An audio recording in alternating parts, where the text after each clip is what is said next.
Paksiw na pompano naman ang ating ulam ngayon. Medyo matagal-tagal na rin tayo hindi nakakain ng ganito dahil wala na nga nagtitinda ng ganitong isda sa palengke namin. At buti na nga lang ay meron tayong nakita sa karatig bayan na nagtitinda sa palengke nila. Kaya bumili na rin ako dito ng 2 piraso lang. Medyo may kamahalan kasi ang isda na to.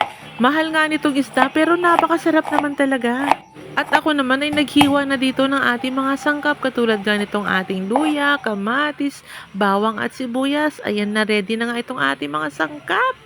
At dito nga sa ating kawali, ikakamada na nga natin itong ating isda. Balihin natin ko lang pala sa gitna itong ating isda. At doon na ikamada ko na nga ito, ayan naman inilagay ko na nga dito yung ating mga sangkap. Gaya nga nitong ating bawang, sibuyas, luya at itong ating kamatis. Siyempre maglalagay din tayo dito ng siling green. Pampabango nitong ating paksiw na pompano at masarap talaga kapag may sili. Yang siling naman iyan ay hindi naman yan imanghang.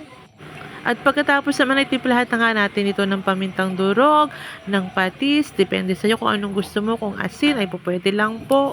At syempre yung ating suka na ating gamit ay sukang paumbong. Naglagay nga pala ako diyan ng konting betchin pampaumami. At pagkatapos naman iselyuhan na nga natin ito ng mantika. At syempre, takpan naman na natin ito para atin itong isalang sa ating apoy. At ayan na nga, inapuyan ko na nga itong ating paksiw. At antayin lang natin itong kumulo. At kapag yan ay kumulo na, saka naman ako maglalagay ng tubig. Ganyan naman ang style ng aking pagluto nga nitong paksiw. Niluluto ko nga muna itong ating suka. Para namang hindi ganun kaasim nga itong ating paksiw, hindi yung nakakasamid sa asim. At ayan na nga, kulong-kulo na nga itong ating isda at medyo gitalaw-galaw ko nga ito para hindi dumikit yung isda sa ilalim. Mabilis lang din naman itong maluto at ayan, tikman din natin ito kung eksakto nga ang timpla nito. At naglagay nga pala ako daan ng konting sugar, pampabalanse ng lasa.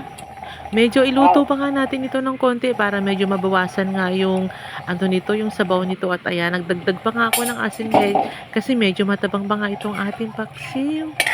At syempre, galaw-galawin ulit natin ito para hindi madikit yung isda sa ating ilalim ng kawali.